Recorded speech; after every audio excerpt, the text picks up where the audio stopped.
For the first time in over 40 years, you no longer have to attend an ABA accredited law school to become a lawyer in Texas. The Texas Supreme Court made it official in January of this year. So, the single organization that ran legal education in this country for decades just got fired by an entire state. And the second state, Florida, followed within just a few weeks. So, if your reaction to that is, wait, is my law degree even safe? That is the right question. And almost nobody applying right now is even asking it. But what's actually happening here is more useful than you might think, and nobody applying has really looked at this closely. Now, after Texas, Florida again did the same thing weeks later. The Florida Supreme Court said out loud that it's not in Floridians' best interest for the ABA to be the sole gatekeeper deciding whose degree counts. Two states back to back, and Ohio and Tennessee are also looking at the same move right now. So you got to understand what accredited is starting to mean. For 40 years, it was one body, one standard, the American Bar Association. And now it's fracturing state by state. Now, of course, Texas and Florida are two of the biggest legal markets in the country. And when they peel away from the ABA, the national standard stops being national. Now, there is a rule called Standard 316. It says that at least 75% of a school's graduates have to pass the bar within 2 years, or the school itself is in trouble. So you could do everything right, pass the bar on your first try, and still be at a school that is losing its accreditation because of the other students around you. So your degree is tied to a school on the ropes through no fault of your own. And there are schools that do end up in that exact situation. This past fall, one law school got put on probation by the ABA specifically because of its bar passage rate. They had some of the worst bar passage rates in the country, roughly high 50%, low 60%, and they scrambled and got themselves back into compliance a couple months later. So they're not on probation today, but think about what those numbers describe. At a school like that, close to 4 out of every 10 graduates fail the bar.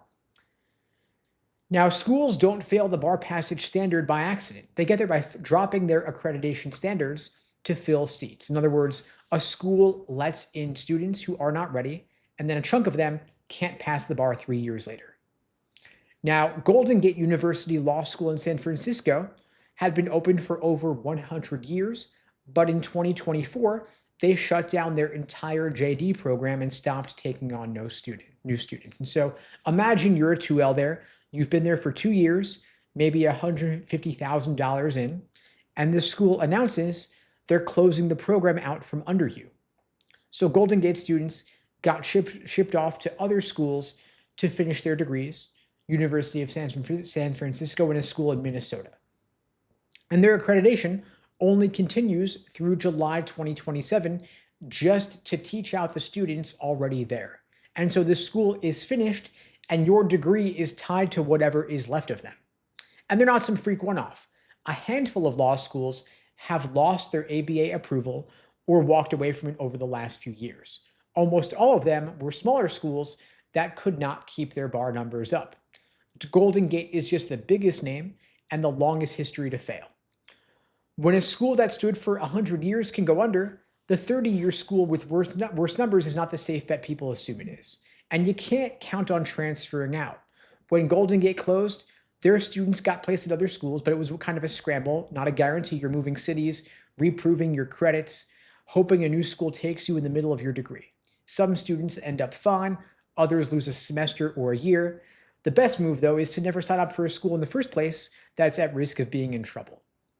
And so the smaller, lower-ranked schools keep landing here for one basic reason. They live and die on two things: their tuition dollars and their bar passage rates. When applications dip, they've got to let in weaker classes to keep the lights on. Then their bar passage rate sinks, the ABA comes knocking, and the whole thing gets a bit wobbly.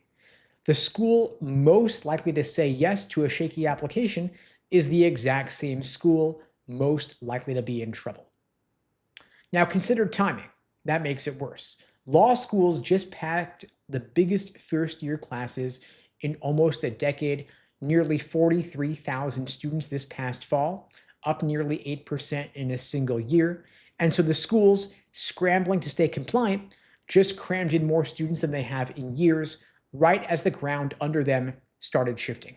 More students, borrowing more money, betting on a system that's less settled than it's been in 40 years. So a school struggling with bar passage almost always has weak employment numbers also. And so the troubled school hits you twice. You've got lower odds of passing the bar and lower odds of getting a real job if you do. And they'll dress it up with money. They'll wave a big scholarship at you, but you want to be careful. That scholarship money is bait to get your enrollment and your loan dollars onto their books. A big scholarship from a school in trouble should scare you rather than flatter you because it's a school that can't fill its class the straightforward way. Meanwhile, the ABA is getting rewritten by politics in real time. In 2025, it suspended one of its own accreditation standards under federal pressure. And when a state stops trusting the ABA, something's got to fill that gap, and nobody really knows what that's going to be right now. Florida is going to look to other accreditors to approve law schools, and maybe that'll open the door to cheaper, faster, genuinely better schools. Nobody knows. Maybe it'll open the door to law schools with no standards at all. For the next few years, what it means for a school to be accredited is going to be a moving target. And the only real protection you have is to check the actual numbers yourself instead of trusting the marketing materials. What I'm going to recommend for you is that you look up the ABA 509 reports for any law school you're considering that's accredited by the American Bar Association. That will show you the bar passage rates. The ABA stats also show you the employment outcomes, and they show you the LSAT median and the GPA median of last year's entering class, giving you a general sense of the school's standards. Most importantly, 2-year bar passage rates. If the bar passage is shaky or there's notice on file, you've got your answer. And if you want my help getting your LSAT score up, getting a better score, getting more scholarship money, I'm happy to help you out. I'm offering free LSAT tutoring for everybody watching this now and later. You can book that free LSAT tutoring lesson with me at unpluggedprep.com/start. The link is below the video on YouTube, pinned in the chat on YouTube, in my bio on TikTok and IG.